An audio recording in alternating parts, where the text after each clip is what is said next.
श्री शिवाय नमस्तुभ्यम। दोस्तों, पंडित मिश्रा जी के उपाय इस चैनल में आप सबका स्वागत है। आज हम गुरुदेव द्वारा बताया गया पार्थिव शिवलिंग का निर्माण, नियम, विसर्जन, पूजन एकदम सही तरीके से कैसे करते हैं ये देखने वाले हैं। वीडियो को स्किप मत कीजिए, वीडियो को लास्ट तक देखिए।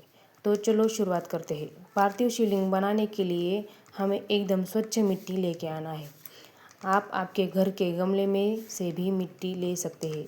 बस मिट्टी स्वच्छ चाहिए, जिसमें कैसी भी गंदगी ना करी हो। मिट्टी लाने के बाद हमें तुरंत ही गंगा जल का छींटा देना है। भले ही आपको शिवलिंग 3 दिन, 4 दिन, 10 दिन, 15 दिनों में कभी भी बनाना हो, लेकिन मिट्टी घर पर लाने के बाद आपको गंगा जल का छींटा अवश्य देना है।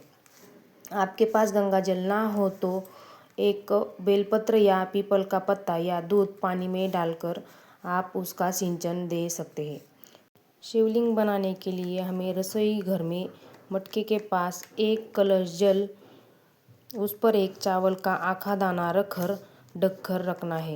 ये काम आप शिवलिंग बनाने से पहले 1 घंटा, आधा घंटा, 15 मिनट, 20 मिनट, 5 मिनट पहले भी रख सकते हैं, लेकिन ये काम आपको अवश्य करना है, क्योंकि गुरुजी बताते हैं रसोई घर में माँ अन्नपूर्णा का वास रहता है और मटके के पास पितरों का निवास रहता है, इसलिए उसी पानी से हमें मिट्टी को गलाना है। अगर आपको सुबह के टाइम में शिवलिंग बनाना है तो आपको मिट्टी को ब्रह्म मुहूर्त में ही गलाकर रखना होगा। शिवलिंग बनाने से पहले पात्र के नीचे एक बेलपत्र रखिए। बेलपत्र की जो डंडी है वो उत्तर की ओर रखिए। सबसे पहले गलाई हुई मिट्टी से शिवलिंग का स्वरूप बनाना है। ध्यान रखना, पहले स्वरूप बनाना है, जलाधारी नहीं। स्वरूप बनाने के बाद उसी के पास मिट्टी डालकर जलाधारी का निर्माण करना है। फिर धीरे धीरे अपने हाथों से शिव जी का आकार बनाएं।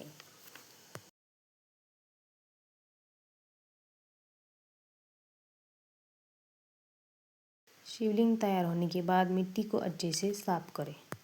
फिर आप बाबा की सुंदर भाव से पूजा अर्चना कर सकते हैं। पहले पंचामृत डालकर बाबा का अभिषेक करें, फिर 1 लोटा जल डालें। गुरुदेव कहते हैं शिव जी को रिझाने के लिए बहुत बड़े आडंबर की जरूरत नहीं पड़ती। बाबा 1 लोटे जल से भी प्रसन्न होते हैं। फिर बाबा को आप चंदन का त्रिपुंड लगाएं, फिर भस्म का त्रिपुंड लगाएं। माता पार्वती के हस्तकमल के पास हल्दी कुमकुम लगाइए और अशोक सुंदरी वाली जगह पर भी। फिर हमें बाबा को काले तिल, जौ, मूंग, काली मिर्च 21, बेलपत्र, शमी पत्र, धतूरा, शंख पुष्पी फूल, सफ़ेद फूल अर्पण करना है। फिर बाबा के सामने घी का दिया, अगरबत्ती, धूप लगाइए। फिर बाबा को चावल के 108 दाने अर्पण करना है। ध्यान रखना, चावल के दाने आके होने चाहिए। मंत्र बोलकर आप चावल के दाने शिव जी को समर्पित करें। चावल एक एक करके डालना है। फिर बाबा की सुंदर भाव से आरती करनी है। एक बात याद रखिए, अगर पार्थिव शिवलिंग का निर्माण आपने करा हो तो रात्रि होने से पहले उसका विसर्जन करें। शिवरात्रि का दिन या हरतालिका दिन है तो आप पूरी रात रख सकते हैं, पर बाकी के दिनों में आपको उसे रात्रि होने के पहले ही विसर्जन करना है। विसर्जन करते समय जब आप पानी में अपने पात्र को, शिवलिंग को जब छोड़े, तब शिवलिंग की जो जल की धार है वो हमारी ओर मुख करके होनी चाहिए। उसी को देखते आप आपकी मनोकामना करते हुए शिवलिंग को विसर्जित करें। अगर ये काम आपने बहुत विश्वास और लगन के साथ किया है तो बाबा अवश्य आपकी मनोकामना पूरी करते हैं। श्री शिवाय नमस्ते।